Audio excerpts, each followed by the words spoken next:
안녕하세요. 오지용 교수입니다. 오늘은 제5강 말씀의 예전에 대해서 함께 공부하도록 하겠습니다.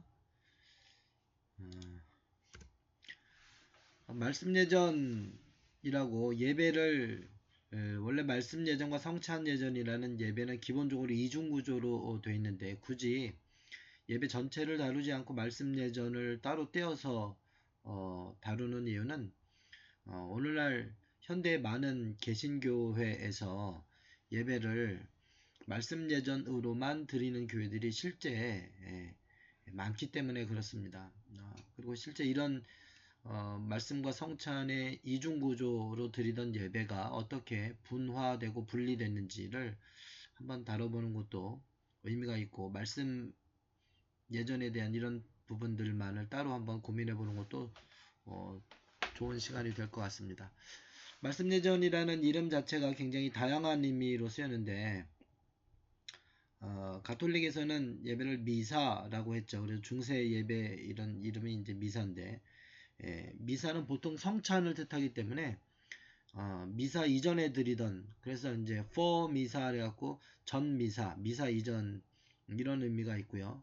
말씀 예전은 말 그대로 성찬 예전이 드려지지 않는 예배이기 때문에 비성만찬 예배 또는 모임의 예배라고 합니다. 내지는 성찬 예배를 다른 말로 성찬의 그 기도문 전체는 아나포라라고 하는데, 그 아나포라 이전이라고 해서 프로 아나포라라고 말하기도 합니다. 전 감사례, 감사 예전 뭐 이런 의미가 있는 거죠. 그리고 주일날 보통 성찬 없이 드리던 그런 감리교 전통에서 나온 표현으로는 썬데이 서비스라는 그런 표현이 있고요. 성공회에서는 아침 예배 내지는 아침 기도라고 해서 모닝 오더라고 이야기를 합니다. 설교 중심의 예배라는 의미에서 프리칭 서비스라고 이야기도 하고요. 정교회에서는 이제 신자들의 예배 내지는 비신자들의 예배 이렇게 이야기를 하는데, 특히 앞부분 아직 세례받지 않은 자들이 참여하는 비신자들의 예배를 디바인 서비스, 신성한 예배라고 이렇게 이야기를 합니다. 이 모든 것들이 다 말씀 예전에 해당되는 그런 언어적 표현입니다. 말씀 예전은 회당 예배에서 왔습니다. 유대교 회당이 이제 바벨론 포로기에 등장해서 이스라엘 민족이 멸망하면서 하나님의 임재, 하나님의 구원 역사가 바로 이 바벨론 포로에서 이제 이 부분이 아주 중요하게 되는 거죠. 바벨론 포로로 끌려가갖고 예배를 드려야 되는데 성전이 이제 다 회파됐으니까 성전이 회파된 이후에 드려야 하는 그런 예배가 회당 중심으로 모여서 결국은 하나님의 임재, 그 다음에 구원 역사에 대한 기억을 전달하는 그런 예배 형태로 바뀌게 되었다라는 것입니다. 회당 예배는 가장 중요한 것이 기억의 전달이기 때문에 회당 예배를 드리는 방법은 가르침과 기도 중심으로 구성이 됩니다. 회당 예배는 이스라엘이 포로로 끌려가서 이방 문화 속에서 이스라엘 자체를 보존하는 생존의 문제고 정체성의 문제였기 때문에 10명만 모이면 회당을 만들어서 예배를 드릴 수 있도록 그렇게 했고, 지도자들이 다 포로로 끌려간 상황에서 뿔뿔이 다 흩어진 그 노예들이 인도해야 했기 때문에 평신도 중심의 평신도 지도자들을 세워서 예배를 드리도록 했던 것입니다. 즉 성경과 사람만 있으면 예배가 가능하도록 그렇게 만들었다는 거죠. 이 회당 예배의 주요 요소는 시편 찬송을 부르는 거, 그 다음에 기도, 성경 봉독, 설교, 신앙 고백, 이런 것들이 회당 예배의 주요 요소입니다. 오늘날 우리가 드리고 있는 예배의 주요 요소와 비슷한 이유는 우리가 드리고 있는 이 예배, 말씀 중심의 예배가 이 회당 예배에서부터 시작되었기 때문에 그렇습니다. 주전 568년 바벨론 포로 시기 이후에 예수님이 오실 때까지 회당 예배는 중심적인 예배한 형태였고, 누가복음 4장 16절에서 21절에 보면 예수님이 회당에서 처음 메시아로서의 공생의 사역을 시작하면서 회당에 들어가서 자기를 선포하는 그 자리가 바로 회당이었음을 알 수가 있습니다. 예수님은 나사렛에 이르러 안식일에 안식일이라는 시간적 이제 이게 나왔죠. 언제냐면 안식일에 이사의 글을 드리거늘 하시던 대로 회당에 들어갔는데 늘 회당에서 예배를 드렸다는 거죠. 그리고 성경을 읽으려고 서셨다고 그랬습니다. 그러니까 그 예수님이 회당장이 아니었음에도 불구하고 평신도가 아까 평신도 지도자 누구나 회당 예배를 인도할 수 있다고 그랬죠. 성경을 펴서 서서 성경을 펴서 이렇게 기록된 데를 찾으시고 성경 봉독하신 거죠. 주의 성령이 내게 임하셨으니 이는 가난한 자에게 복음을 전하게 하시려고 내게 기름을 부으사 나를 버리사 포로된 자에게 자유를 전파를 하더라. 여기까지 이제 성경 봉독이 끝난 거고요. 그 다음에 책을 덮어서 맡은 자, 회당장이든 맡은 자에게 도로 주고 그 다음에 앉으셨어요. 이제 설교하는 겁니다. 여기서부터 이제 설교가 들어가는 거죠. 회당에 있는 자들이 성도들인 거죠. 요즘 말로 하면 다 주목하여 보더라 하더니 예수께서 말씀하시되 이 글이 오늘 너희 귀에 응하였느니라. 이제 말씀이 전해지는 거죠. 그래서 회당 예배를 예수님이 진행했던 여기 요 구조 안에서 보면 모여서 회당에 모여서 성경 봉독은 일어서서 했다라는 거죠. 그 다음에 앉아서 설교 하셨다라고 보시면 됩니다. 그래서 회당 예배 가장 기본적인 이런 형태들이 예수님 당시에도 회당 예배를 드렸다는 것과 또 하나는 회당 예배에 기본적으로 이런 부분들이 이렇게 있었다라는 것들을 알 수가 있습니다. 정확하게 회당 예배는 어떤 순서가 뭐 이렇게 이런 그 딱 폼이 정해져 갖고 그렇게 드린 것은 아닙니다. 그런데 대개 회당에서 예배를 드릴 때 시편을 찬송을 불렀고 기도했고 그다음에 성경 봉독 설교 신앙 고백 이런 부분들이 회당 예배로 이끌어져 갔다라는 걸 알 수가 있습니다. 사도행전 13장 14절 하반절에서 16절까지 바울에 대한 기록이 나오는데요. 비시디아 안디옥에 이르러 안식일에 회당에 들어가 앉으니라.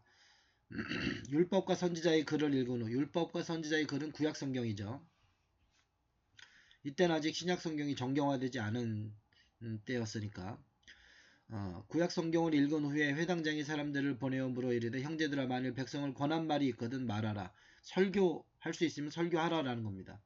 바울이 일어나 손짓하여 말하되 이스라엘 사람들과 및 하나님을 경외하는 사람들아 들으라. 이렇게 이제 회당 예배 설교를 합니다. 여기서 보면 재밌는 건 예수님하고 반대예요. 예. 일어서서 읽었는지 앉아서 읽었는지 모르겠지만 바울은 들어가서 앉아 있었고 율법과 선지자의 글을 읽은 후에 그리고 했더니 바울이 일어나서 이제 설교하는 장면이 나옵니다. 예수님 앉아서 설교하셨는데 바울은 일어나 설교했죠.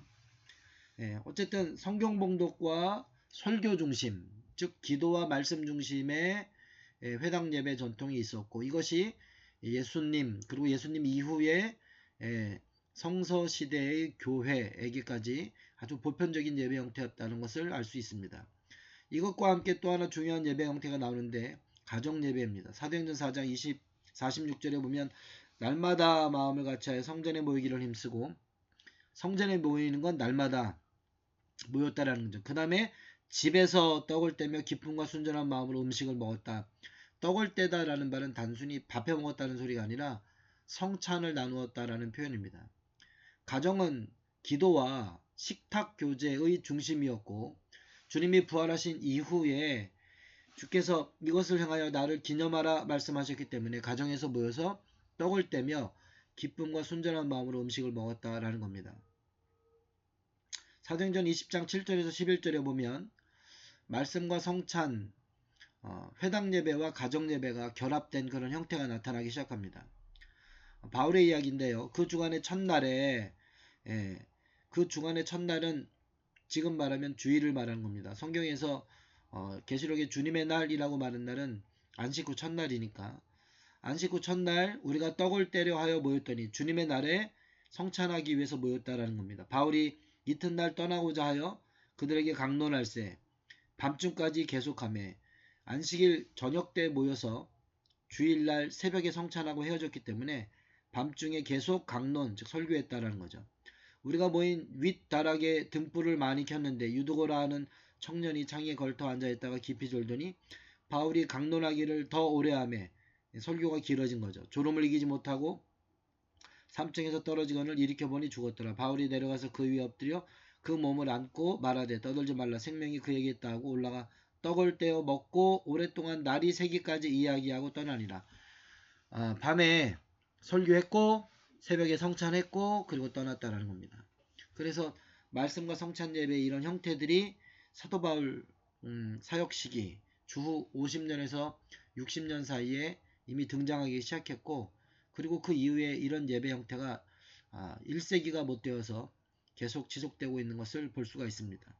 왜냐하면 유대인들이 회당에서 그리스도인들을 추방했기 때문에 그렇습니다. 이미 회당에서 예수를 그리스도로 고백하고 있는 메시아닉 주, 메시아 예수를 그리스도로 고백하고 있는 유대 그리스도인들과 유대인들이 충돌하기 시작했고 사도 바울 때부터 그리고 그 이후에는 분명히 회당에서 추방하는 선언을 얌리아에서 하기 때문에 그렇습니다.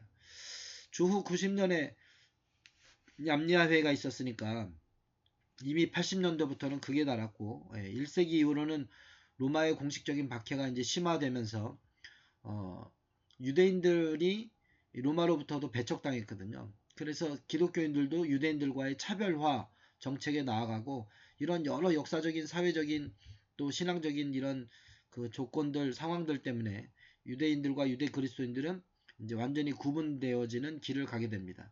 그래서 회당에서 나와서 유대인들이 따로 모여서 예배드리기 시작했고 그 유대인들 가운데서 예수를 그리스도로 고백하고 있는 기독교인들의 예배 시간은 안식일이 아니라 안식 후 첫날 주님의 날 예배를 드리기 시작했다라는 것입니다. 그래서 2세기 중반에 회당 예배와 다락방 예배 즉 말씀과 성찬 예배가 결합되기 시작합니다. 순교자 저스틴의 예배 가장 오래된 예배 순서를 보여주고 있는 저스틴의 글 가운데 이런 것들이 발견이 되는데 110년경 사마리아 지역의 로마 식민지인 프라비아 네아폴리스 지금 말하면 성경에서 말하면 고대 세겜 지역입니다. 거기에 부유한 상류층 히라빈의 자녀로 이제 태어난 사람이 유스티누스 즉 저스틴인데요. 130년경에 로마의 철학자였고 이제 기독교를 개종합니다. 트리포와의 대화라는 이제 책을 썼는데 그 책 제 8장에 보면 본인이 왜 기독교를 개종했는지를 거기에 기록해놨습니다. 나의 영혼 가운데 갑자기 불이 붙었다. 나는 예언자들과 그리스도를 사랑한 이 사람들에게 반하였다. 나는 그들의 모든 말을 숙고했고 이 철학만이 참되고 유익하다는 것을 발견했다. 이때까지만 하더라도 그 저스틴은 기독교를 철학의 한 종파로 이해하고 그렇게 받아들인 거죠. 150년에서 160년 로마에 학교를 세웠고요. 그리고 이제 체포가 됩니다. 기독교를 가르치는 학교였고요. 165년경에 이제 순교하게 되는데 순교 전에 그 학교에서 지냈던 그 시간에 155년경 첫 번째 변증문 그 First Apology를 씁니다. 총 68장으로 되어 있는데요. 그 중에서 61장부터 67장까지는 예배와 관련된 것들이 나옵니다. 61장부터 64장까지는 세례가 나오고 65장부터 66장까지는 성찬이 나오고 67장에는 주일 예배 부분이 나옵니다. 부활절 세례 직후 그 성찬을 이제 하는 장면이 나오는데 이때는 말씀 예전이 없습니다. 왜냐하면 세례 예전이 대신하고 있기 때문에 그렇습니다. 즉 세례와 성찬이 겸해서 나오면서 말씀이 나오지 않는 거죠. 그리고 또 하나 이제 주일 예배에 관련된 부분이 나오는데 일반적으로 세례와 같은 이런 특별한 예전이 없는 날에는 말씀과 성찬의 이중 구조로 예배를 드렸다는 것을 볼 수가 있습니다. 그 67장에 보면 내용이 이렇습니다. 일요일이라고 불리는 날에 도시나 시골에 사는 사람들이 어느 한 곳에서 모임을 갖고 첫 번째 이제 예배 순서가 나오죠. 사도들의 기록이나 예언자들의 문서를 시간이 허락하는 한 오래 읽었다. 사도들의 기록은 오늘날 말하면 사도서신이라고 예, 그 신약 성경의 그 사도 서신을 말하는 거고 예언자들의 글은 구약 성경을 이야기하는 거죠. 그러니까 그 사도들의 서신 신구약 성경을 오랫동안 읽었다라는 거죠. 그리고 낭독자가 읽기를 끝나면 인도자는 모임에 참석한 사람들에게 고생한 일들을 본받으라고 권한다. 이게 설교를 말하는 겁니다. 설교자죠. 성경 봉독을 길게 하고 그 다음에 그 성경 봉독의 내용에 따라서 그 복음을 전하기 위해서 애쓰고 수고한 사람들을 본받아야 된다라고 권면하는 이것이 설교였다라는 거죠. 그리고 일어나서 기도를 드립니다. 이 기도는 이제 중보 기도를 말하는 건데, 그리고 앞서 말한 바와 같이 기도를 마치면 빵과 포도주와 물을 함께 나눕니다. 이거는 이제 성찬을 했다라는 거죠. 인도자와 마찬가지로 기도와 감사를 그의 능력 안에서 최선을 다해 올려드리며 회중은 아멘으로 동의한다. 성찬에서 이제 그 아나포라 성찬 기도를 하고 감사 기도를 성찬 기도의 내용을 말하는데, 그래서 성찬의 기도를 드리고 나면 회중이 아멘으로 동의하고 그러면 그 다음에 성별된 음식이 각자에게 나누어지고 이제 성찬 참여가 이루어진 거죠. 그리고 집사에 의해서 참석하지 못한 사람들에게 보내진다. 그날 결석자들을 집사는 요즘 말로 하면 디컨 내지는 디아코노스 이제 부목사를 말하는 겁니다. 그 부목사가 신방을 해서 성찬을 세례받은 자들을 성찬을 이제 전달해주는 이런 것들을 볼 수가 있습니다. 이게 이제 가장 초기 형태의 예배인 거죠. 성경봉독, 설교, 그 다음에 성찬, 기도, 성찬 참여, 그 다음에 성찬을 이제 신방하는 뭐 이런 형태의 예배들이 있었다라는 겁니다. 3세기에 가면 대표적으로 히폴리투스의 사도전성이라는 책을 볼 수가 있는데 성찬과 완전히 분리되어 있습니다. 세례와 서품 등 다른 예전이 있는 경우 성찬만 있고 말씀 예전은 생략되어 있는 것을 볼 수가 있습니다. 4세기 어거스틴은 예배 드리는 거에 대해서 이렇게 얘기합니다. 내가 교회에 도착하자마자 의례적인 인사를 나누는, 그러니까 주님의 평화 내지는 뭐 우리 주 예수 그리스도인과 당신과 함께 또한 그러면 뭐 목사님과 함께 이런 이제 예배 인사를 말하는 거죠. 바로 강론 즉 설교가 시작되었다.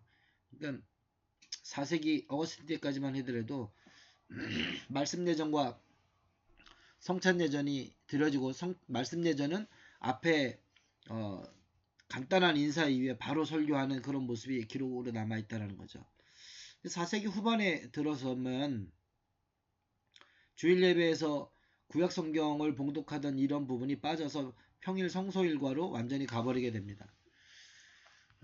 그리고 5세기, 4세기 말 5세기 초에 예배 도입 부분이 발달하기 시작합니다.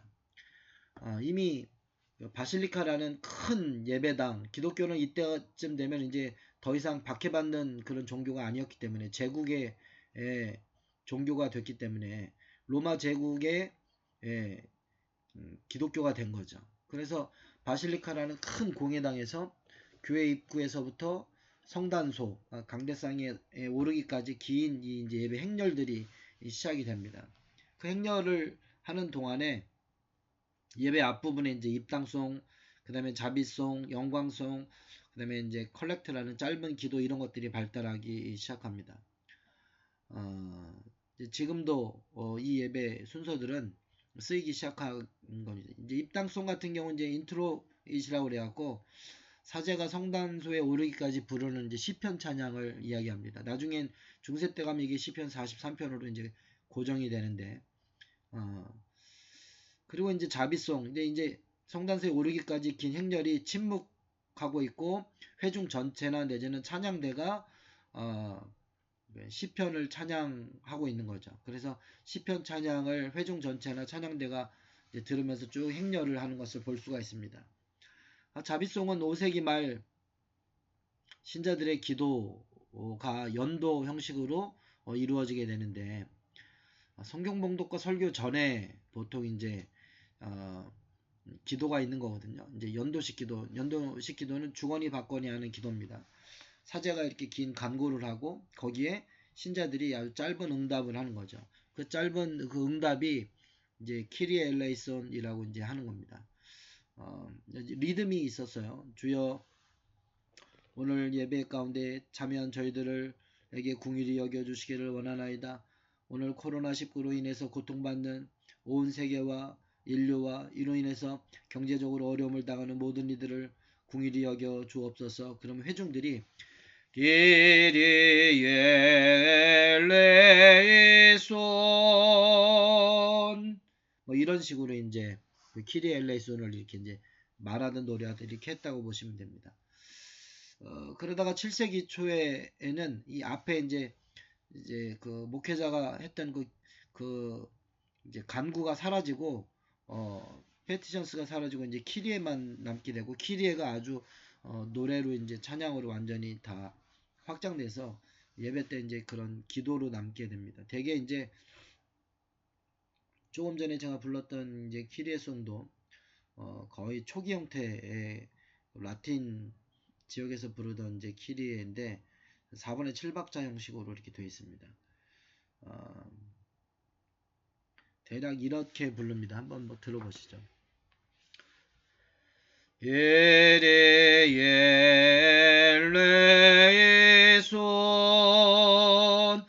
예레엘레이손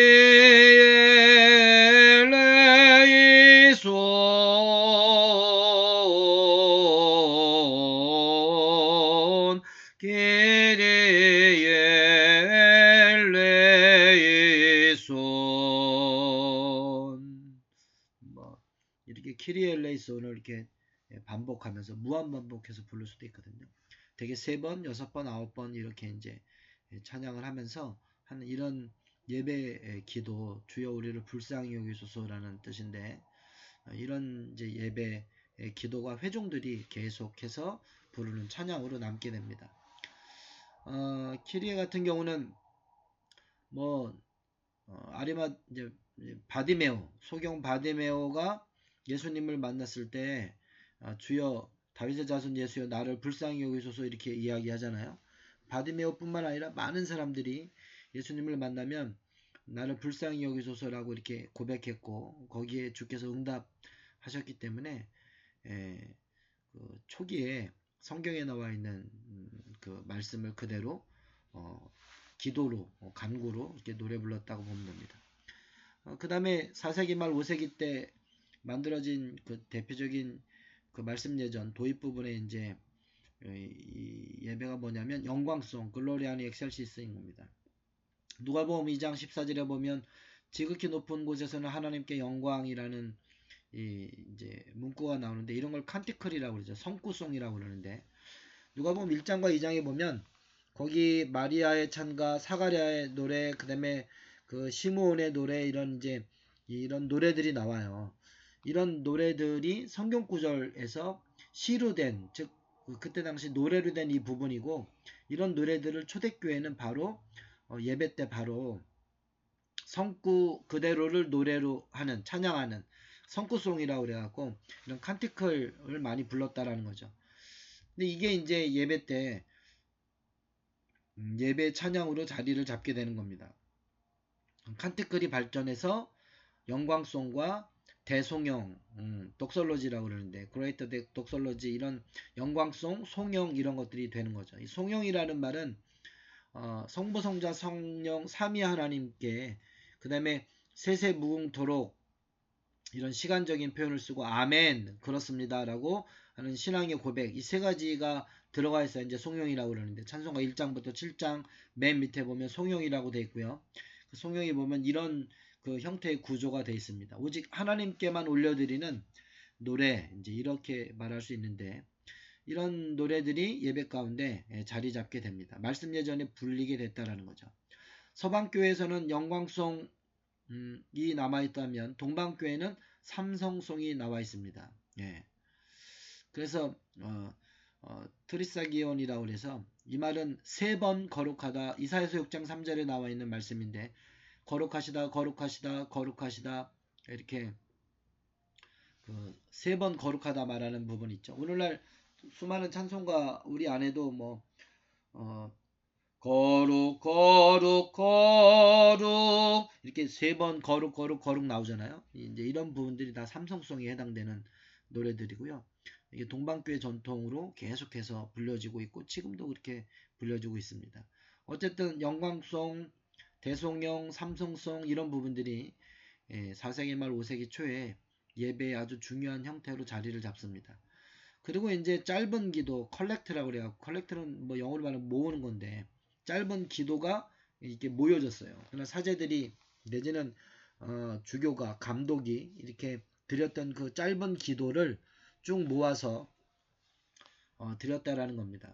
그리고 그 이런 이름은 이제 똑같은 거 컬렉트나 아니면 뭐 그 오라티오 라틴어로 오라티오 오라티온이라고 이제 영어로 오라티온인데 말씀 이제 설교 전 성경 봉독 전에 임내 부분을 끝내고 그 다음에 말씀 예전을 설교로 들어가는 거죠. 그러니까 앞에 뭐 들어가서 기도하고 뭐 찬양하고 뭐 이렇게 하고 그 다음에 설교로 들어가기 직전에 드리는 그 오라티오라고 그래갖고 이제 그 부분이 바로 이제 짧은 기도인 겁니다. 내지는 계획기도 오프닝 프레이어라고 해갖고 이제 계획기도 이런 부분들이 아침 이제 앞에 부분 말씀 예전 부분에 이제 만들어지기 시작한 것이 바로 이 4세기 말 5세기 초입니다. 오늘날도 계획기도를 다 하죠. 오프닝 프레이어로 예배 기원, 뭐 계획기도, 그 다음에 이제 뭐 컬렉트 전부 다 같은 표현들인데 내용은 대충 하나님께 대한 찬양, 만왕의 왕 만주의 대신 하나님, 그 다음에 우리를 사랑하셔서 저희를 구속해 주신 그 하나님께 감사를 드립니다. 이렇게 이제 하나님의 속성에 대한 이런 부분들. 그리고 여기에 이제 성경 구절을 넣어서 이렇게 할 수도 있습니다. 하나님이 세상을 이처럼 사랑하사 독생자를 주셨으니 우리에게 독생자를 주신 그 하나님을 찬양합니다. 이렇게. 그리고 오늘 저희들이 우리에게 독생자를 내어주신 하나님 앞에 나와 예배하오니 저희의 예배를 받아 주옵소서. 이렇게 간구와 결구로 나아가는 거죠. 세세무흥토록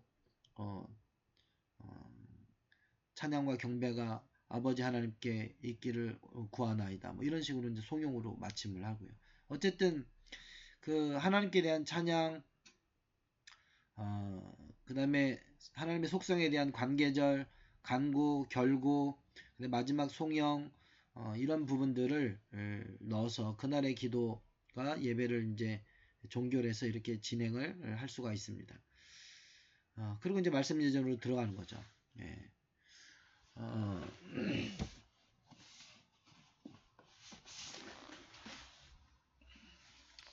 오늘 그 이제 주일 예배 때 드렸던 이번 주 주일 예배 때 드렸던 그 저희 교회 그날의 기도 예배를 시작하면서 드렸던 그 기도는 이사야서 44장 6절과 요한복음 4장 24절 말씀을 결합시켜서 오늘이 그리스도 왕주일이었기 때문에 이스라엘의 왕인 여호와 이스라엘의 구원자인 만군의 여호와가 이같이 말하노라. 나는 처음이요 나는 마지막이라. 나 외에는 다른 신이 없느니라. 하나님은 영이시니 예배하는 자가 영과 진리로 예배할지니라.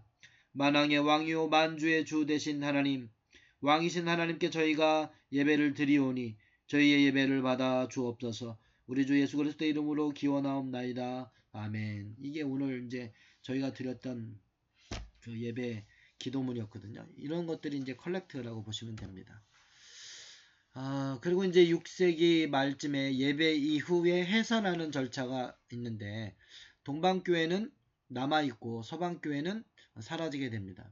이게 무슨 말이냐면 초대교회는 예배가 말씀예전과 성찬예전이라는 이중구조가 잘 지켜졌고요. 동방교회는 말씀예전이 끝나고 나면 세례받지 않은 사람들은 다 돌려보냅니다. 그들을 위해서 따로 기도해주고 축복해주고 그 다음에 돌려보내는 거죠. 그리고 세례받은 사람들만 남아서 신자의 예전, 주님의 평화라고 인사하면서 성찬 예전을 따로 드렸는데 이런 전통이 동방교회는 그대로 남아있는데 서방교회는 이 말씀 예전 끝난 다음에 세례받지 않은 성도들을 돌려보내는 그런 해산 순서가 6세기에 서방교회는 사라졌다라는 것을 이야기하는 겁니다. 예배는요, 예배 준비하는 이제 성물실이 따로 있었는데 사제들이 이제 곧장 예배당에 들어가는 게 아니라 성물실에서 그러니까 여러 가지 예배에 관련된 이런 그 성물들이를 보관하는 이제 작은 공간인데 여기에서 개인적으로 이제 옷도 입고 예배 준비를 하는 겁니다. 예배를 준비하면서 개인적인 기도를 드렸어요. 이때 드리는 기도는 주로 자신을 살피는 자기 성찰적인 예배 기도인데 인간의 무가치함을 사죄하고 자기가 인도하게 될 이 예배가 하나님께 드릴 만한 합당한 예배가 되기를 간구하는 그런 기도를 드렸거든요. 그런데 이것이 나중에는 성소에 들어가서 성찬이나 이제 성단수에 올라가서 무릎 꿇고 잠깐 드리는 그런 이런 기도, 그러니까 혼자 개인적으로 드리던 아주 주관적이고 내면적인 기도가 예배당 안에서 드려지는 참회 기도 형식으로 바뀌게 되었다라는 거죠. 그리고 아까 예배 시작할 때 그 인트로에서 이제 시편송이 불려지기 시작했다고 그랬잖아요. 이제 삼위일체 성부 성자 성령의 이름으로 삼위일체 축복과 함께 예배가 이제 시작되는데 오늘날 고린도후서 13장 13절은 축도로 많이 사용됐지만 이때 당시에는 예배 앞부분에 쓰기도 하고 성찬 전에 인사할 때 쓰이기도 하고 그 삼위일체 하나님의 축복이 그렇게 예배 중간 부분에 있었다라고 보시면 됩니다. 그러면서 예배 시작 부분이나 말씀 제전 끝 부분에 나타나는데 특별히 이 성부와 성자와 성령의 이름으로 이렇게 축복한 다음에 시편 43편을 읽었는데 4절 같은 경우는 4절 5절은 회중이 이제 노래로 주로 많이 했다고 봅니다. 오늘날 어떻게 노래했는지 알 수가 없습니다. 콩나물이 남아있지가 않으니까 악보가 남아있지 않다는 거죠. 하지만 1, 2, 3절은 인도자가 하고 4절 5절은 회중이 했다고 생각하시면 됩니다. 하나님이여 나를 판단하시되 경건하지 아니한 나라에 대하여 내 송사를 변호하시며 간사하고 불의한 자에게서 나를 건지소서. 주는 나의 힘이 되신 하나님이시거늘 어찌하여 나를 버리셨나이까. 내가 어찌하여 원수의 억압으로 말미암아 슬프게 다니나이까. 주의 빛과 주의 진리를 보내시어 나를 인도하시고 주의 거룩한 산과 주께서 계시는 곳에 이르게 하소서. 그럼 회중들이 이제 노래로 하는 겁니다. 특별히 이 앞에 부분 내가 하나님의 제단에 나아갑니다. 이거를 이제 노래로 했던 그런 기록들이 있습니다. 나의 큰 기쁨에 하나님께 이르리이다. 하나님이여 나의 하나님이여 내가 수금으로 주를 찬양하리이다. 내 영혼아 내가 어찌하여 낙심하며 어찌하여 내 속에서 불안해하는가. 너는 하나님께 소망을 두라. 그가 나타나 도우심으로 말미암아 내 하나님을 여전히 찬송하리로다. 뒤에 찬송했다고 나오잖아요. 그래서 회중들이 이 부분 4절 5절 부분들은 회중이 찬송하면서 예배가 시작됐다라고 보시면 됩니다. 그리고 이제 그 준비기도 아까 예배를 위한 준비기도가 정화를 위한 고백의 기도와 사죄의 선언으로 바뀌게 됩니다. 예배 때 죄를 고백하고 그 다음에 그 죄에 대해서 용서를 선언하는 이런 순서로 바뀌게 되었다라는 겁니다. 6세기에서 7세기에 가면 그레줄이라는 층계송이 만들어지게 됩니다. 구약 성경을 봉독한 다음에 왜 그레줄이라고 그랬냐면 가운데 성찬상이 있고 이 양쪽에 이렇게 계단 모양의 그 찬양대석이 만들어지게 되는 거예요. 그래서 성찬상을 중심으로 양쪽에서 이제 찬양대가 서로 화답하면서 찬양을 했는데 구약 성경을 봉독한 다음에 부르는 찬송이 그레줄, 이제 층계송이었던 거죠. 그런데 주일 예배 순서에서 구약 성경 봉독이 사라져서 평일로 들어가게 되죠. 평일날 구약 성경과 시편을 읽으면서 성서 일과가 그렇게 만들어지게 되고, 그리고 주일날에는 이제 서신서와 복음서만 봉독하고 이제 그렇게 읽게 됩니다. 그러다 보니까 이 층계송이 복음서를 부르기 전에 서신서 봉독으로 이제 옮겨가게 되는 거죠. 그리고 이제 스컨시라고 그래갖고 스컨티온이라는 해서 속창이라고 보통 하는데 복음서를 봉독하기 전에 할렐루야를 불렀다라는 겁니다. 이제 구약의 말씀은 선지자들을 통해서 주셨고 신약의 서신서는 사도들을 통해서 내지는 사도들의 제자인 속사들을 통해서 주셨다면 복음서는 예수님의 말씀을 직접 담고 있고 예수께서 하신 말씀을 읽어주는 거기 때문에 달랐다라는 거죠. 그래서 이 복음서 봉독하기 전에는 일어서서 복음서 봉독을 들을 뿐만 아니라 오늘 우리에게 직접 말씀을 주시는 주님에 대해서 할렐루야로 찬양하는 전통이 만들어졌다라는 겁니다. 그런데 사순절이나 대림절에는 이 할렐루야나 영광에 관련된 이런 속창을 부르지 않고요.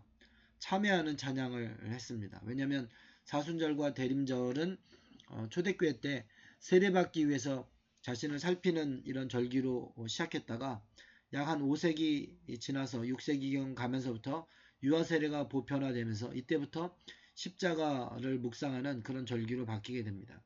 그래서 세례를 받기 위해서 준비하는 세례 후보자들이 자신을 살피고 그리고 성도들도 대림절에 사순절에는 예수의 십자가와 죽음을 묵상하고 대림절에는 다시 오실 예수 그리스도를 묵상하면서 자신을 살피고 회개하는 그래서 트랙이라고 할건 영창인데 슬픈 참여하는 찬양을 하게 됐다라는 거죠. 그리고 신앙 고백이 이제 예배에 나오기 시작합니다. 325년에 이제 그 니케아 회의가 열리고 사도 신조가 확정이 되죠. 서방교회에서 로마 신조가 사도 신조로 이제 확정되면서 이것들이 세례 후보자들의 신앙 고백을 위해서 만들어진 게 사도 신조이고 예배 용도로 사용된 게 니케아에서 시작해서 콘스탄티노플에서 다시 한번 확정을 지었죠. 그래서 니케아 콘스탄티노플 신조라고 그러는데 뭐 일반적으로 그냥 줄여서 니케아 신조라고도 말합니다. 이게 예배 때 이제 고백되었던 신조인데 그리고 이제 교리용으로 아타나시우스 신조가 이제 나오기 시작하죠. 이 세 가지 신조는 모든 세계 교회들이 함께 인정하고 있는 대표적인 신조입니다. 근데 이 니케아 신조를 예배 때 이제 부르기 시작했다는 겁니다. 처음 시작은 스페인에서 시작했는데요. 이것이 샤를마뉴 이제 내지는 칼 대제라고 그러죠. 샤를마뉴 대제 때 샤를마뉴가 프랑코 왕국을 이제 만들었고 그 아버지 페팽하고 이제 샤를마뉴가 프랑코 왕국을 만들어 이 프랑코 왕국이 나중에 샤를마뉴가 죽은 다음에 그 아들 3명에게 나눠지면서 프랑스, 이탈리아, 독일 이렇게 셋으로 나눠지게 되고 거기서 나중에 독일이 신성로마 제국이 되면서 이제 기독교의 전통을 또 이어가게 되죠. 어쨌든 그런 샤를마뉴 대제 때 샤를마뉴가 이제 로마의 그 예배소를 가져와서 그 예배소를 가지고 자신의 제국 전체를 하나의 기독교로 이제 하나의 제국으로 통일하고자 하는 이제 그런 의미를 갖고 있는데 그때 샤를마뉴가 이제 하나의 신앙 고백을 다 같이 이제 권면하게 되고 그래서 서방 교회에 니케아 신조를 예배 때 이제 고백하는 이런 것들이 서방 전체에 이제 확산되는 제국 전체의 예배 로마에서 가져온 그 예배서를 기초로 해서 이제 사용하도록 이렇게 이제 했기 때문에 확산하는 그런 결과를 갖고 오게 되죠. 그리고 거꾸로 샤르마뉴의 이런 영향에 의해서 다시 신앙 고백이 이제 11세기 로마에 수용되고 그 이후로 계속 교회 안에선 예배 때 신조를 고백하는 신앙 고백을 하는 이런 전통들이 만들어지게 되었다라는 거죠. 이런 초대교회 신앙 고백의 전통들을 종교 개혁자들은 잘 몰랐어요. 그래서 그런 부분들이 기존의 로마 카톨릭이 니케아 신조를 하고 있기 때문에 여기에 반대해서 예배 때 사도신경을 고백하기 시작했고 이것이 오늘날 개신교 전통이 되었다라는 겁니다. 하지만 오늘날 세계교회는 초대교회 전통이 무엇인지 이제는 다 알고 있기 때문에 예배 때 사도신경이나 니케아 신경을 어느 것을 고백해도 상관없도록 다 오픈해 놓고 있는 상황입니다. 동방교회 같은 경우는요. 4세기에서 6세기 성찬 예전의 한 순서로 신앙고백 니케아 신조를 늘 고백하고 있었고 니케아 신조가 확정된 이후로 지금까지 예배 때 그 사도신경 니케아 신경을 고백하지 않은 그런 예배는 없습니다. 중보기도가 있었죠. 7세기 말 8세기 초에 등장한 이 로마 예배서 로만 나이트라는 이제 최초의 예배서가 나오게 되는데 그전에도 예배는 있었지만 예배 전체를 다 담은 이렇게 한 장 한 장 리벨리라고 짧은 이렇게 이제 몇 장의 이렇게 그런 형태가 아니라 이제 예배 전체를 쭉 이렇게 놓은 지금 오늘날과 같은 그런 최초 예배서라고 보시면 됩니다. 이런 로마 예배서에 보면 이제 여기에 초대교회에서 늘 있었던 아주 중요한 예배인데 예배 순서인데 중보기도가 사라지게 됩니다. 그리고 예배 인사, 사도서신 봉독, 응답의 시편, 복음서 봉독, 설교 이런 그 말씀 예전 순서가 이제 앞부분을 차지하게 되는 거죠. 지금까지 했던 이야기를 종합적으로 정리해 보면 성서시대부터 3세기까지는 처음에 예배 때 인사가 있었죠. 우리 주 예수 그리스도의 은혜가 당신과 함께 그러면 또한 목사님과 함께 이런 인사로 이제 시작을 하는 거죠. 성부와 성자와 성령의 이름으로 아멘. 이제 이렇게 예배 인사가 있고 그리고 이제 구약 성경 봉독하고 시편으로 찬양하고 서신서 봉독하고 시편으로 찬양하고 그다음에 복음서 봉독하고 설교하고 그다음에 세례 후보자들은 해산시키고 신자들의 기도 즉 중보기도가 여기 이제 있었고 그다음에 이후로는 성찬예전이 들어가는 겁니다.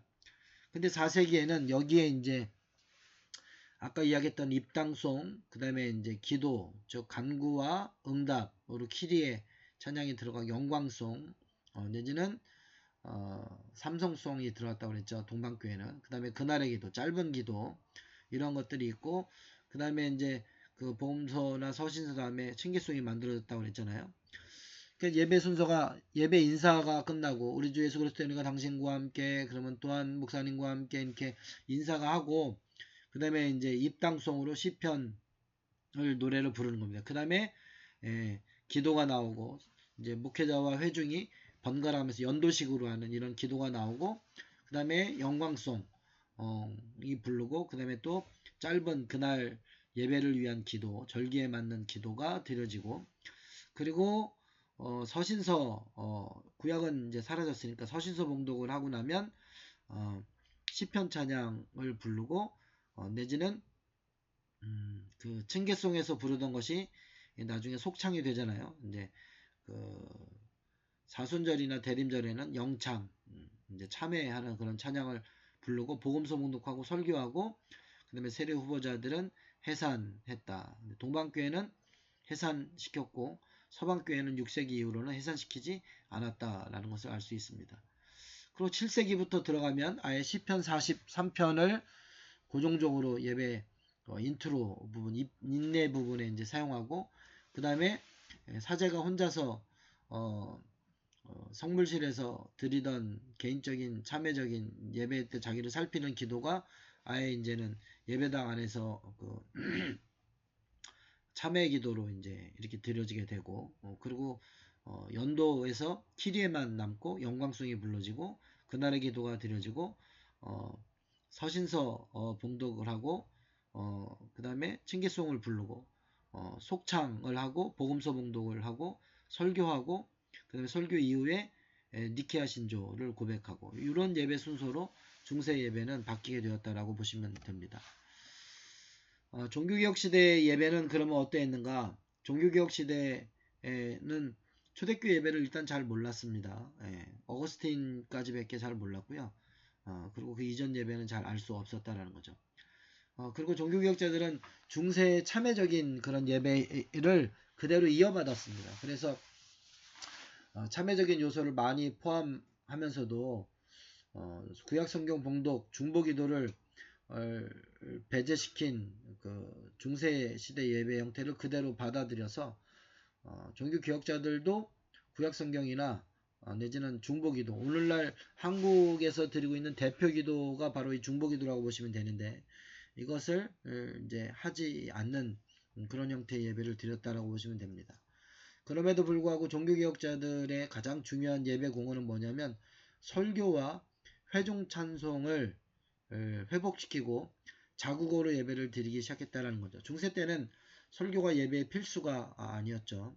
해도 되고 안 해도 되는 거였는데 그리고 그 예배의 모든 이런 부분들이 설교만 자국어로 하고 나머지 성경 봉독부터 시작해 그 모든 순서들이 다 라틴어로 찬송도 라틴어로 드렸는데 이런 부분들을 다 자국어로, 영국 사람은 영어로, 독일 사람은 독일어로 이렇게 자국어로 예배를 드릴 수 있도록 그렇게 바꿨다라는 겁니다. 1523년에 루터 예배서를 보면 루터는 23년 그다음에 25년 내지는 26년에 두 가지 예배서를 만들었는데 예배 형식에 이제 변화가 없이 23년 예배 형태는 그 중세 예배 형태와 예배 형태가 거의 똑같습니다. 예. 입당송, 기도송, 영광송, 층계송, 그 다음에 속창, 사도신경, 다만 니케아를 사도신경으로 이제 바꿔서 노래를 불렀던 것도 똑같고요. 루터는 사실은 설교 빼놓고 모든 순서를 다 음악으로 하기를 원했습니다.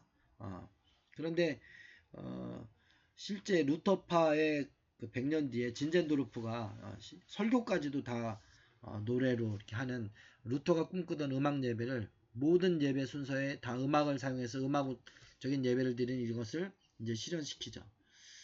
1525년 내지는 26년에 독일어로 만든 이제 독일어 예배서가 나오게 됩니다. 23년 예배서는 포뮬라 미사는 라틴어로 드렸고요. 25년, 26년 이 예배서는 도이치스 독일어 미사로 드렸습니다. 독일어 찬송을 했고요. 그 다음에 예배 때 주기도문 해설이 들어가서 독일어로 주기도문을 가르치는 이런 부분들이 이제 첨가가 됩니다. 루터는 매일 성찬이 있는 예배를 신학교에서 드렸고요. 매주 성찬이 있는 예배를 교회에서 드렸습니다. 그러니까 루터는 매일 성찬을 했다라고 보시면 됩니다. 성찬이 있는 예배를 드렸다. 근데 그 중에 앞부분은 말씀 예전, 뒷부분은 성찬 예전이라고 보시면 됩니다. 근데 루터의 의지와는 다르게 성찬 없는 예배가 이후 루터 교회 정규 주일 예배가 되고 말씀 예전과 성례전이 분화가 되게 됩니다.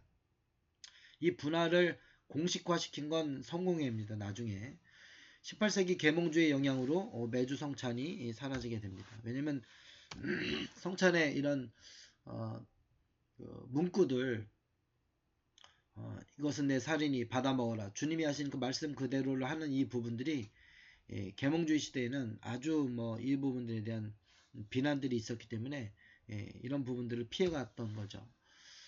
루터교의 예배를 보면 그 1978년 우리가 보통 그 LBW라고 얘기하는데 루터란 북 오브 월십이라는 이 예배를 보면 4에서 6세기 때 만들어진 그 예배 형태로 복귀가 됩니다. 예배 전에 고백과 용서를 위한 간단한 교회 바깥에서 자신을 살피고 또 용서를 위한 간단한 순서가 진행이 되고 그 다음에 그 음악 예배 이 LBW 57페이지에서 119페이지 거의 한 80페이지 이제 분량의 그 예배 악보까지 다 들어있는 그런 음악 예배 루터가 드리고자 했던 그 음악 예배가 다 복귀가 됩니다. 그리고 이제 초대교회 예배와 루터적인 성격을 결합시켜서 오늘날 이렇게 예배를 드리는데요. 입당송, 인사, 키리에, 영광송, 주기 이제 기도문, 그 다음에 첫 번째 성경 봉독, 이제 구약이죠. 이제 시편, 두 번째 성경 봉독, 서신서입니다.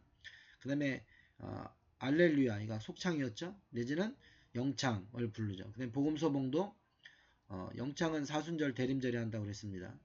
복음서 봉독, 그 다음에 설교 이후에 응답의 찬양을 하고 오늘날 우리는 설교 전에 특송을 하잖아요. 예, 이건 이제 프론티어 워십의 특징인데 그리고 이제 신앙 고백, 이제 신경, 사도신경이나 니케아 신경으로 다 허용해놨고요.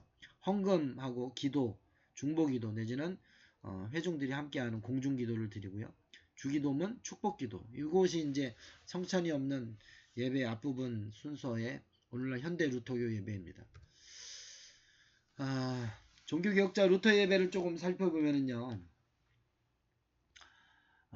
1570년 트렌트 공의회 이건 로마 카톨릭 미사입니다. 루터가 종교개혁을 일으킨 다음에 종교개혁에 반대해서 그 로마 카톨릭이 훨씬 더 아주 공고하게 만들어 놓은 예배 형태인데 이것과 1923년에 종교개혁을 한 이후 1517년에 종교개혁이 일어났으니까 그 이후 루터가 드리던 라틴어 미사를 보면 다르지가 않아요. 입당송, 자비송, 그 다음에 예배를 위한 기도, 영광송, 인사와 오늘의 기도. 오늘의 기도가 이제 그날의 기도 컬렉트입니다. 서신서 봉독, 층계송과 영창, 층계송과 영창, 층계송과 이 영창이 이제 뭐 그 알렐루야 내지는 속창이니까. 그 다음에 복음서 봉독, 그 다음에 니케아 신조 설교. 설교하고 니케아 신조를 순서를 바꿔서 니케아 신조가 앞으로 올라온 거 이외에는 다른 게 없어요. 똑같습니다. 26년 독일 오미사는 조금 더 간소해졌죠. 그래서 입당송을 이제 독일어 시편으로 하고, 그 다음에 자비송 하고, 그 다음에 예배를 위한 기도나 영광송을 사라져버리고 그날의 기도 컬렉트 하고, 그 다음에 서신서 봉독, 독일어 찬송, 복음서 봉독, 그 다음에 사도신경, 니케아 신조에서 사도신경을 이제 독일어로 부르고요. 이 사도신경을 부르면서 성찬 준비를 하고, 그 다음에 성찬이 준비되어 있는 상황에서 설교가 들어갑니다. 이렇게 루터 예배가 이제 바뀌게 되는 거죠. 그 뒷부분은 이제 성찬에 관련된 부분이니까 나중에 성찬 부분 할 때 한 번 더 필요하면 보여드리도록 하고요. 오늘은 앞부분 말씀 예전에 관련된 부분만 지금 보고 있습니다. 개혁교회의 말씀 예전을 살펴보면 개혁파의 대표자는 칼빈이죠. 물론 칼빈 이전에 마틴 부서가 있었습니다. 칼빈은 마틴 부서의 예배를 그대로 이제 카피를 떴는데요. 1539년, 42년, 45년 세 번의 예배서를 만들었는데 그 중에서 제일 유명하게 널리 알려진 건 1542년 제네바에서 만들었던 고대교회 관습에 따른 교회 기도의 형식이라는 책입니다. 사실은 이 예배서가 가장 널리 칼빈의 작품으로 알려져서 영향력을 가지고 있지만 칼빈이 제일 싫어했던 거죠. 왜냐하면 여긴 참회의 기도에 용서의 선언이 들어가야 되는데 빼버렸기 때문에 그렇습니다. 예배를 제네바 시의회에서 그 순서까지도 결정을 해줬고요. 거기에서 용서의 선언을, 사죄의 선언을 뺐던 겁니다. 근데 여기는 이제 39년, 45년 판에 집어넣었던 바로 그 예배 순서를 여기 집어넣어 놨습니다. 중세의 참여적이고 교훈적인 성격의 예배를 그대로 칼빈은 이어갔고요. 그래서 칼빈의 예배는 굉장히 참여적이고 무엇인가를 설명해주고 가르치는 교훈적인 형태를 가지고 있습니다. 개혁파 전체에 영향을 미쳤고요. 칼빈의 세례를 받지 않은 개신교는 없다라고 말할 수 있을 정도로 개신교 전체 예배에 아주 막강한 영향을 미치게 됩니다. 성찬을 칼빈은 매주 하기를 주장했지만 제네바 시의회에서 1년에 4번만 하기로 결정합니다. 지난 500년 동안 1년에 한 번 성찬을 받았던, 성찬이 매주 있었지만 회중들이 성찬을 받은 건 부활주일날 단 한 번, 그것도 떡만 받았기 때문에 매주 성찬을 받으라는 이것이 너무 부담스러웠던 거죠. 그래서 제네바 시의회에서 1년에 4번 결정을 합니다. 성서 일과보다는 말씀 선포 중심, 즉 설교 중심의 예배를 강조하고요. 찬송은 다른 모든 것들은 다 못 부르게 하고 시편을 운율에 맞춰서 만든 시편 운율가만 부르게 했습니다. 이것도 가정에서는 못 부릅니다. 예배 때 교회 안에서만 부르도록 제한적으로 사용했다라는 거죠. 이 칼빈이 만든 예배 순서를 보면, 말씀 예전 순서를 보면 참회의 기도를 맨 처음에 드립니다. 이 참회의 기도는 대략 우리는 아무런 선을 행할 능력이 없으며 늘 비행을 저질러 거룩한 계명을 끊임없이 범하고 있습니다. 뭐 이런 이제 그 고백을 하는 거죠. 내가 죄인입니다. 뭐 이렇게 이런 고백을 하는 겁니다. 전적 타락에 대한 이야기가 여기 나오는 겁니다. 그리고 이제 목회 기도를 합니다. 긴 중보 기도가 여기 나옵니다. 성도들, 아픈 자들, 그 다음에 뭐 죄진 자들, 뭐 그 다음에 여러 가지 이런 긴 목회 기도가 나오고, 그 다음에 사죄의 선언을 합니다. 이 부분을 42년에는 빼버리게 됐다는 거죠. 그리고 이제 특별히 칼빈 개혁파 예배의 이제 특징 중에 하나가 뭐냐면 10계명을 노래 이제 했던 10계명이 노래로 불려집니다. 그리고 운율 시편송을 하고요. 말씀 전에 조명을 위한 기도를 하는데 칼빈은 이 부분을 잘 몰랐지만 사실은 이것은 초대교회 때부터 있었던 아주 중요한 하나님의 말씀을 성령께서 조명해 주셔서 이 말씀을 우리가 들을 때 깨달을 수 있도록 해달라는 성령의 감화를 구하는 기도인데 이 부분이 이제 드려졌던 거죠. 성경봉독, 설교, 간구, 뭐 주기도문을 해석해서 주기도문 서기, 그 다음에 축도 이런 예배 순서로 진행이 됐다라고 보시면 됩니다. 조금 전에 이야기했던 그 칼빈의 예배 1540년 그 다음에 1542년, 1545년 세 번의 예배가 있는데 스트라스부르크, 그 다음에 제네바, 그럼 다시 스트라스부르크. 맨 앞에 이제 칼빈은 예배가 하나님이 우리를 부르셔서 그 하나님의 부르심의 응답이라고 보았기 때문에 시편 124편 8절 말씀을 읽어주고 예배의 부름으로 시작을 했던 겁니다. 그 다음에 죄의 고백, 속죄의 말씀, 그 다음에 용서의 선언, 이 용서의 선언이 42년도에 빠지게 됐다고 그랬죠. 운율 시편송과 십계명송, 그리고 이제 십계명을 나중에 45년 판에는 둘로 나뉘어서 첫 번째 돌판, 두 번째 돌판, 하나님에 관련 것, 인간에 관련 것 이렇게 나누어서 하고 그 사이에 기도를 들어가게 합니다. 그리고 성령의 조명을 위한 기도, 성경봉도, 설교, 그 다음에 봉헌, 중보기도, 주기도문 해설, 그 다음에 사도신경송, 그 다음에 성별기도, 주의기도, 이렇게 이제 앞에 말씀 예전 부분이 나눠지게 되고요. 그 뒤로 이제 성찬에 관련된 부분들은 이렇게 넘어가게 됩니다. 이런 개혁교회, 개혁파 예배에 이제 웨스트민스터 예배 규범은 이제 세례를 받았죠. 웨스트민스터 예배 규범이 나오고 그 다음에 웨스트민스터 신앙 고백이 나오고 그 다음에 대유리 문답, 소유리 문답 이런 순서로 웨스트민스터가 이제 웨스트민스터는 잉글랜드, 스코틀랜드, 아일랜드가 다 같이 모여서 합의를 본 거거든요. 합의, 예배에 대한 합의, 그 다음에 신앙에 대한 합의, 이제 합의문이기 때문에 이런 이제 이 부분들이 근데 이제 합의를 보고도 이게 잘 지켜지지는 않았어요. 각자 뭐 1년도 안 가서 만들어 놓고 쓰지는 않았습니다. 예, 이런 부분들을 조금 이제 근데 정작 중요한 건 이 합의서가 그 잉글랜드, 스코틀랜드, 아일랜드에서는 잘 쓰이지 않았는데 그 이후에 영국, 미국 이제 미국, 한국 이제 온 세계 개혁파에 아주 널리 영향을 미치게 되게 되죠. 스코틀랜드에서 이 합의서를 작성했고요. 예배서뿐만 아니라 합의서까지 1564년에 BCO라고 그러는데 Book of Common Order라고 그래서 공동 예배서를 만듭니다. 영국 국교회 예배서가 BCP Book of Common Prayer 공동 기도서 이게 기도문이 아니라 예배서입니다. 예배서를 만들었는데 스코틀랜드에서 만들어진 이 예배서는 15년간 쓰입니다. 1564년부터 15년간 쓰이는데 나머지 신앙고백, 웨스트민스터 신앙고백 이런 것들은 이제 만들어 놓고 쓰질 않아요. 왜냐하면 너무 교리적이기 때문에 그렇습니다. 예배 순서는요. 성찬이 없는 부분, 예배로 부름. 아까 그 앞에 칼빈이 드렸던 참회적인 인간의 사악함으로 인해 인간은 감히 하나님께 가까이 갈 가치도 없습니다. 그리고 하나님의 크신 일을 감당할 능력이 전혀 없습니다. 저희들은 지극히 연약합니다. 이런 이제 참회적인 이런 성격의 기도를 앞에 드리고요. 성경 봉독합니다. 신구약에서 한 장씩 한 장씩 이걸 렉티오 컨티누라라고 그래갖고 연속 읽기를 하는 거죠. 신구약 한 장, 그 다음에 신약 한 장, 구약 한 장 이렇게 한 장씩 쭉 성경을 읽는 겁니다. 그 다음에 시편 찬송과 중보기도를 하고요. 시편 찬송했다가 시편 운율송을 불렀던 그 칼빈의 영향이 그대로 왔다고 보시면 되죠. 그 다음에 긴 중보기도가 있었잖아요. 목회자에게 긴 고백과 중보기도가 이제 굉장히 긴 기도가 들어가는 겁니다. 그리고 설교가 들어가고 그 성경봉독과 설교 사이에 이런 찬송, 기도 이런 것들이 잔뜩 들어가면 본문이 생각이 안 나겠죠. 감사의 기도, 그 다음에 주기도, 감사의 기도, 주기도, 시편 찬송, 축복 기도 이런 식의 예배 순서가 이제 웨스트민스터 예배 순서라고 보시면 되겠습니다. 예배 규범에 나오는.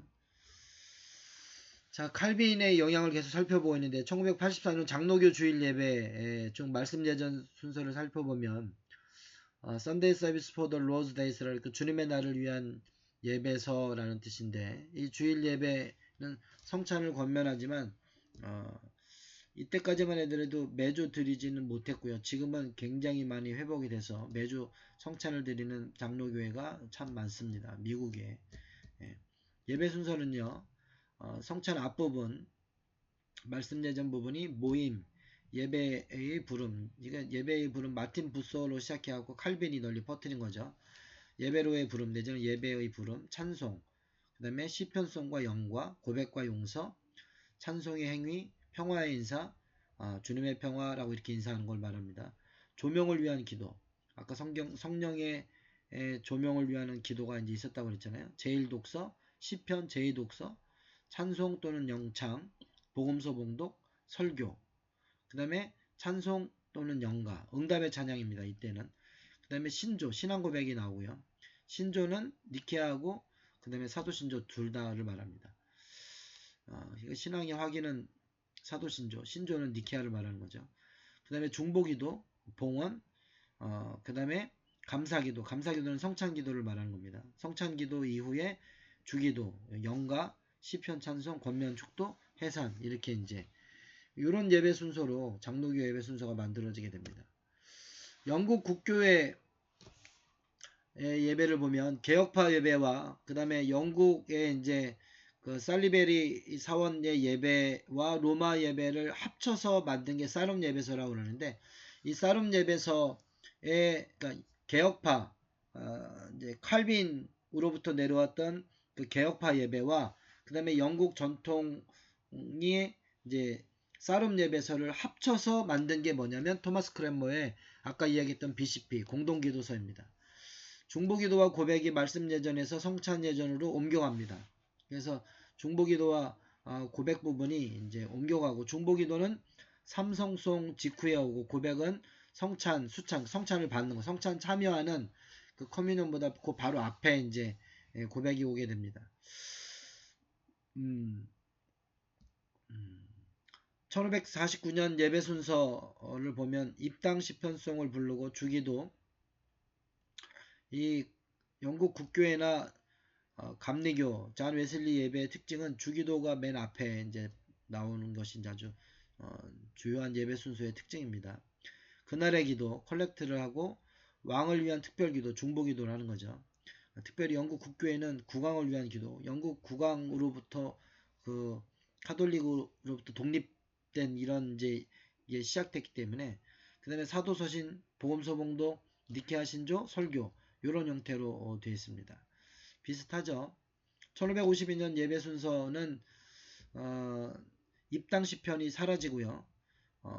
10계명이 들어갑니다. 이제 칼빈이 이제 이런 영향이 있는 거죠. 웨슬레도 10계명을 예배 순서에 집어넣었죠.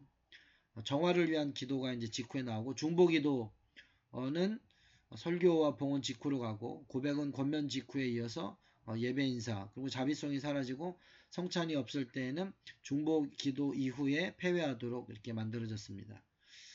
영국 국교회가 말씀과 성찬을 완전히 분리시켜서 성찬이 없는 예배 순서를 따로 만듭니다.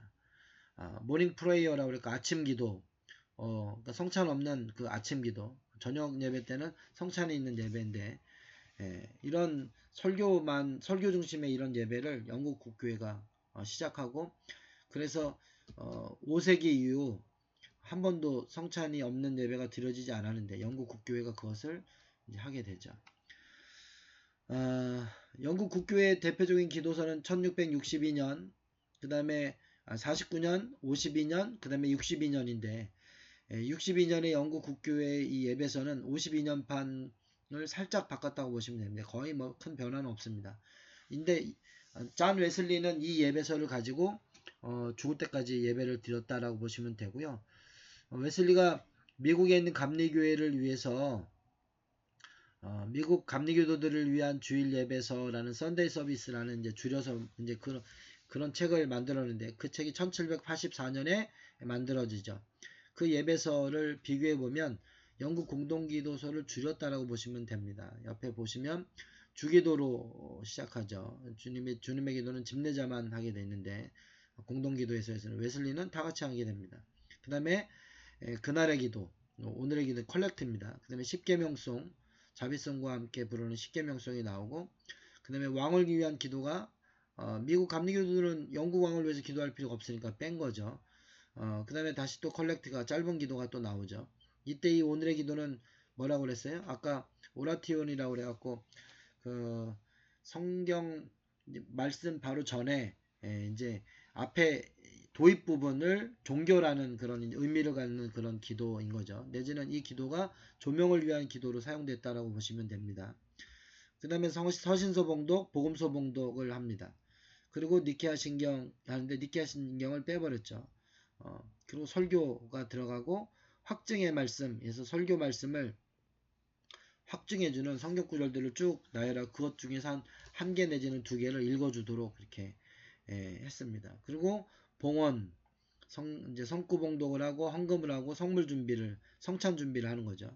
그 다음에 중보기도가 이제 여기 들어가게 됩니다. 이것이 웨슬레이 주일 예배인데 거의 성공의 예배와 아주 유사하게 가고 있음을 볼 수가 있습니다. 그 뒤에는 이제 성찬기도문에 관련된 이런 부분입니다. 17세기에서 19세기까지 퀘이커 예배. 퀘이커 예배는 예배 중심이 침묵이죠. 하나님의 임재를 기다리는 거고요. 그 다음에 침묵 이후에 누구든 일어서서 성령께서 인도하시는 대로 말할 수 있는데 이것이 그냥 아무렇게 하는 것은 아닙니다. 굉장히 긴 기다림과 기도가 있어야 됩니다. 설교는 필요가 없고요. 설교 없는 예배를 전통적으로 드렸다는 겁니다.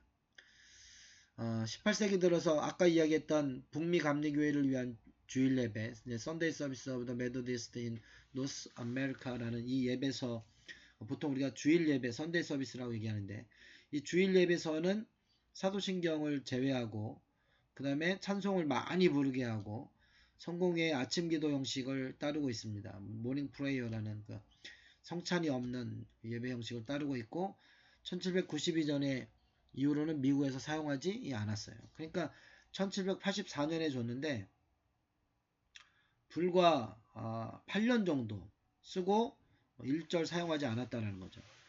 왜냐면 웨슬리 자체가 미국의 상황을 전혀 이해하지 못하고 있었다는 거죠. 1784년에 썬데이 서비스를 미국 감리교도들에게 줬는데 1783년이 미국이 영국으로부터 독립전쟁을 해서 공식적으로 독립한 해가 바로 1783년입니다. 영국과 미국이 완전히 7년간의 독립전쟁을 통해서 완전히 상황이 서로 안 좋아졌고 영국에서 가져온 그런 예배서를 미국에서 자유롭게 사용할 수도 없었고요. 미국 상황이 어떻게 돌아가고 있는지 웨슬리가 정확하게 이해하지 못하고 있었다는 거죠. 이때 미국은 에즈베리라는 이제 미국의 지도자 감독을 통해서 이제 미국 감리교가 이제 영국으로부터 독립돼서 1784년 완전히 미국 감리교회는 영국 감리교로부터 독립을 합니다. 볼티모어에서 독립한 이후에 그 다음에 이제 웨슬리가 보냈던 그 썬데이 서비스를 아주 간단하게 36페이지짜리로 확 줄여버리는데 디사이플린이라고 줄여버립니다. 뭐 계율 우리말로 하면 이제 요 정도로 줄일 수 있는데 그래서 감리교의 법만 가지고 온 거죠. 법의 윤곽만 가지고 오고 실제 미국에서 드리던 감리교의 예배 형태는 프론티어 워십, 개척자 예배와 비슷하게 예배를 드리기 시작합니다. 아침 예배는 찬송, 기도, 그 다음에 구약 성경 중 한 장, 신약 성경 중 한 장. 아까 이제 그 렉티오 컨티나라고 해고 계속적으로 성경 읽기 이제 했다고 그랬잖아요. 그리고 설교, 그러니까 찬송, 기도, 성경 2장 읽고 설교. 이렇게 아주 간단한 예배 형태를 드렸다고 보면 됩니다. 월 1회 성찬 예전 하라고 했지만 잘 지켜지지 않았고요. 성공의 아침 기도와 비슷한 예배 형태를 미국에서 드리기 시작합니다. 그러다가 20세기 들어서 A Service of Word and Table이라고 말씀과 성찬의 예배라는 말씀과 식탁의 예배 미 연합감리교회 예배소가 이제 새로 만들어지는데 거기 예배 순서에 보면 모임, 인사, 찬송, 계회기도 및 찬양, 조명을 구하는 기도, 제1독서, 시편 제2독서, 찬송, 복음서 봉독, 설교, 말씀에 대한 응답, 그리스도의 제자 에로의 초대 세례 혹은 신조가 나오죠. 그 다음에 관심들과 기도, 중보기도를 말하는 거죠. 고백, 용서의 확신, 그 다음에 평화인사, 봉헌, 그 다음에 대감사기도, 이제 성찬 기도를 말하는 아라포나 성찬 기도를 말하는 겁니다. 그 다음에 주기도, 찬송, 축도와 파송, 해산 이렇게 예배가 그러니까 20세기 미국 연합감리교회도 지금 예배가 4에서 6세기 만들어졌던 초대교회 예배로 돌아가 있음을 볼 수가 있습니다. 이런 예배 20세기 예배 형태가 나오기 전에 19세기 미국에서 개척자 예배가 먼저 들어지는 거죠. 이 개척자 예배는 서부 개척 시대에 만들어진 예배라고 해서 개척자 예배라고 이름이 불려졌고요. 프론티어 트래디션 내지는 프론티어 워십이라고 이야기를 합니다. 불신자들을 위한 예배이고요. 천막 집회로 발전해서 광대한 지역의 대중을 불러 모아놓고 설교와 영적인 지도, 회심자 세례, 그리고 마무리로 성찬예전을 시행하는 것이 개척자 예배의 특징입니다.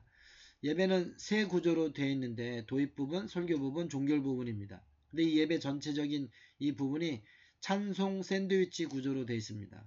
그러니까 찬송하고 기도하고 또 찬송하고 기도하고 설교하고 그 다음에 찬송하고 그 다음에 기도하고 뭐 이렇게 이런 찬송이 말씀 사이 앞뒤를 이렇게 설교 앞뒤를 이렇게 설교와 기도를 앞뒤를 이렇게 감싸고 있는 듯한 그래서 찬송 샌드위치 구조라고 합니다.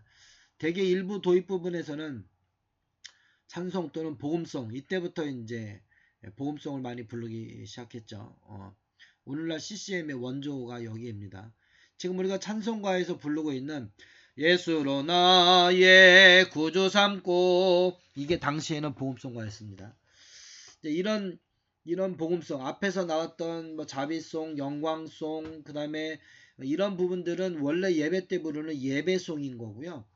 이런 예배송 말고 극히 개인의 신앙 고백 그 다음에 자기 성찰적인 주어가 나예요. 나 예수로 나의 구주 삼고 자비한 주께서 저 죽어가는 자 다 구원하고 구원, 속죄, 은혜, 나 중심성으로 이렇게 돌아와서 개인적이고 그 다음에 내 신앙이 어땠는지 자기 신앙을 표현하고 그 다음에 내가 하나님 앞에서 죄인임을 자기를 살피는 자기 성찰적인 이런 그 하나님 중심에서 나 중심의 찬양으로 돌아선 게 복음송인데 그런 복음의 내용을 담고 있지만 나의 신앙 고백을 하는 이제 그런 이제 이런 찬송 구조가 이때 만들어지기 시작했고 이 대표적인 찬송가가 이 시각장애인이었던 크로스비 여사 화니 크로스비가 많이 만들었고 그게 미국에서 예배 때 많이 불렸다라는 겁니다.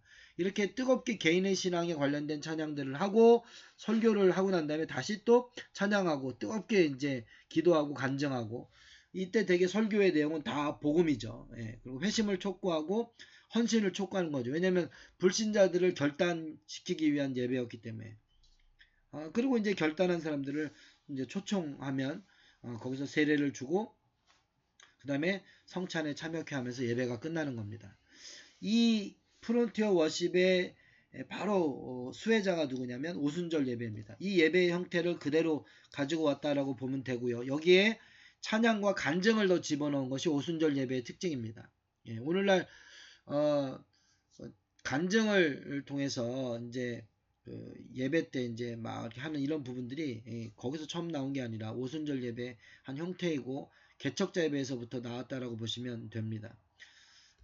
그리고 성경 읽기를 했고요. 특히 오순절 예배 때는 방언과 통역에 대한 이런 강조가 이제 있었던 거죠. 그래서 이제 카리스마틱 예배가 이제 오순절 예배의 특징으로 자리 잡게 됩니다. 찬양, 방언 기도, 그 다음에 간증, 이런 치유, 뭐 이런 부분들이 이제 카리스마틱 예배, 원족교인 예배가 만들어지게 되죠. 20세기에 들어서 예배 갱신 운동이 일어나고 4에서 6세기 초대교회 전통으로의 회귀가 일어납니다. 그래서 우리가 좀 전에 살펴봤던 것처럼 장로교회든 감리교회든 영국 국교회든 세계교회가 전부 다 초대교회 예배 전통들을 발견하고 알게 되면서 다시 그 예배 형태로 돌아가는데 이것은 개신교 로마 카톨릭 뭐 할 거 없이 전부 다 그런 형태가 됩니다. 정교회는 이미 4세기에서 6세기에 만들어진 그 예배 형태를 지금까지 그대로 고수하고 있기 때문에 돌아갈 필요가 없지만 개신교와 로마 카톨릭은 그런 일들이 일어났다는 거죠. 종교개혁자들의 예배에 대한 반성이 있었습니다. 지나치게 회개와 교훈을 강조하고 있는 무거운 분위기에 대한 예배 반성이 있었고요. 오히려 초대교회 예배 때는 부활의 은혜에 대한 감격, 감사가 있었다는 것을 알게 됐던 거죠. 로마 카톨릭 예배는 제2차 바티칸 공의로 인해서 예배를 완전히 사제들이 독점하고 있던 이것을 평신도들이 참여할 수 있도록 길을 열어놓은 겁니다. 그리고 설교가 이때까지 필수가 아니었는데 성경의 보물들은 보다 아낌없이 열려져야 하며 이게 설교하라는 얘기예요. 주일마다 설교가 선포되어져야 하고 복음서 혹은 설교 후 공동기도, 신자들을 위한 기도가 회복되어야 된다라고 이야기를 합니다. 그래서 참회를 통한 준비의식이 사라지고 구약성경 봉독, 응답의 시편, 그 다음에 신자들을 위한 준비기도, 중보기도 이런 것들이 예배 때 많이 회복이 되고 예배 때 평신도들도 참여시키기 시작합니다. 그 전까지는 전혀 안 하다가 1962년부터 65년까지 바티칸 공의회가 나오고 69년에 연구 결과들이 쏟아지면서 70년부터 71년부터 로마 카톨릭은 교황이 바꾸라고 그러면 다 바꾸니까 한꺼번에 다 바꾼 겁니다. 그러니까 그 전까지는 거의 뭐 1000년 넘게 1000년 넘게 평신도들을 예배에서 완전히 배제했었는데 지금 로마 카톨릭은 완전히 바뀐 거죠. 그런데 개신교는 아직도 로마 카톨릭 예배가 중세 때 예배를 그대로 드리고 있는 줄 착각하고 있다는 거죠. 로마 카톨릭이 초대교회 예배를 많이 갖다가 회복했고 예배가 많이 회복이 됐죠. 개신교도 초대교회 예배를 가지고 예배를 갱신하고 회복시켰기 때문에 오늘날 그런 아주 비슷한 그런 예배 형태와 모양이 있습니다. 1970년 로마 미사 예배 순서를 보면요. 이게 제2차 바티칸 공의의 산물로 나온 건데 임례송, 인사, 축복의식이나 참회의식, 참회의식은 사순절, 대림절 때 합니다. 자비송, 영광송, 계회기도, 제1독서, 구약이죠. 응답시편, 그 다음에 제2독서, 서신서봉독이죠.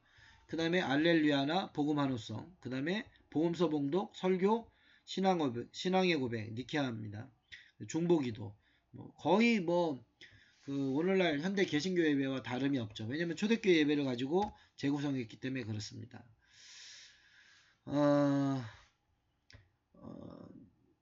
종교개혁 이후에 현대에 이르기까지 예배 형태들이 이제 나오게 되는데 크게 보면 예전적인 예배와 비예전적인 예배 둘로 나눠볼 수 있습니다.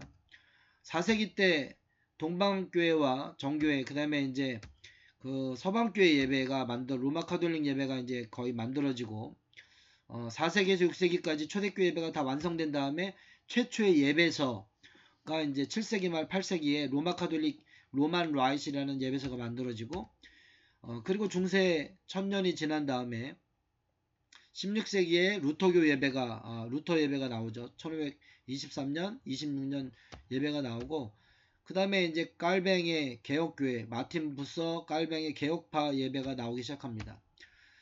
그리고 성공의 예배, 아까 토마스 크랜머가 1549년, 52년, 그 다음에 62년판 성공의 예배설이 나온다고 그랬잖아요. 이 예배서가 나오고 그 다음에 제세례파 예배가 16세기에 나옵니다. 17세기에 영국 국교회에 저항했던 청교도 예배가 나오기 시작하고요. 그리고 완전히 성령에 의지해서 아무것도 없고 성령에 기도하는 퀘이커 예배, 완전 비예전적인 예배가 나오기 시작하는 거죠. 그리고 영국 성공의 예배에서 웨슬레에 의한 감리교 예배가 나옵니다.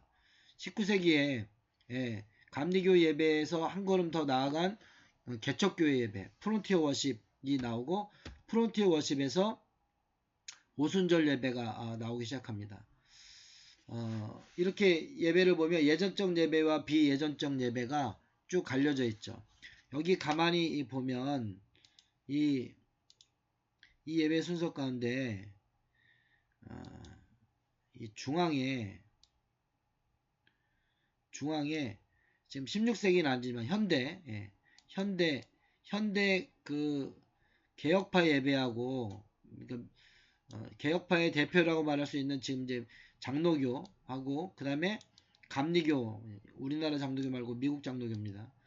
그러니까 감리교도 미연합감리교회인데 미국 장로교 감리교 예배가 전체 예배 형태 가운데 약 중간 정도의 위치에 있습니다.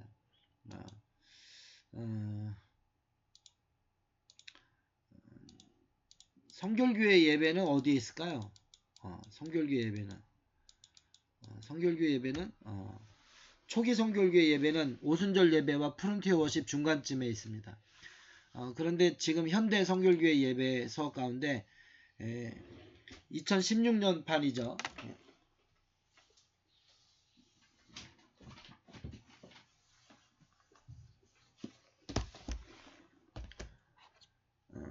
2004년도에 나와 있는 이 예배서와 그 다음에 2016년에 만들어진 이 예배서는 지금 이 한가운데 정도에 와 있습니다. 여기에 와 있습니다. 그래서 지나치게 예전적이지도 않고 지나치게 비예전적이지도 않고, 그래서 초대교회 예배 형태를 현대적으로 한 블렌디드 워십을 가지고 만든 게 이 예배서입니다. 이 예배서에 보면은 주일 예배 순서가 이제 1, 2, 3, 4, 5, 6, 6개가 나와 있는데, 이 예배서를 잘 보면 4번, 5번이 바로 요 중간 정도에 와 있는 그 예배 형태를 가지고 있다라고 보시면 됩니다.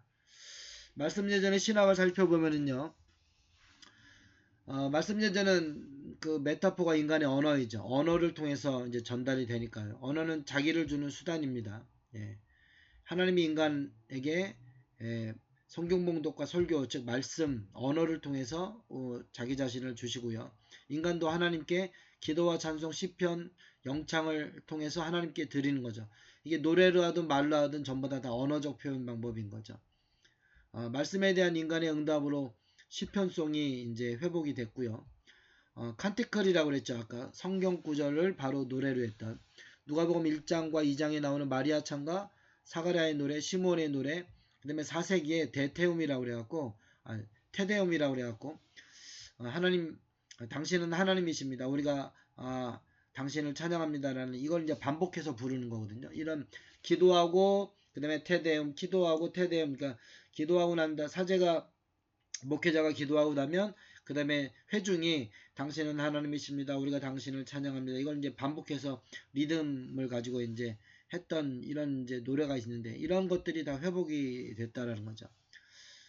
말씀이 육신이 되어 우리 가운데 오셨다라고 합니다. 말씀은 하나님이 자기 자신을 우리에게 주시는 셀프 기빙의 수단인 거죠.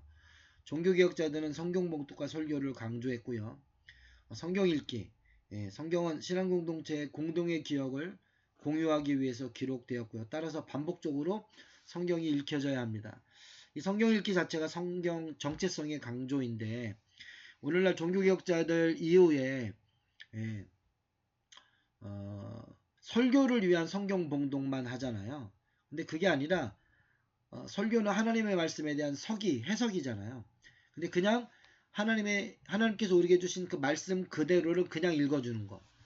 성경 읽기가 필요하다는 겁니다. 그래서 초대교회 때 만들었던 그 성서 정과를 현대화시켜서 1992년 이후에 세계 개신교회가 다 같이 이 성서 정과를 통한 성경 읽기를 예배 때 하고 있습니다.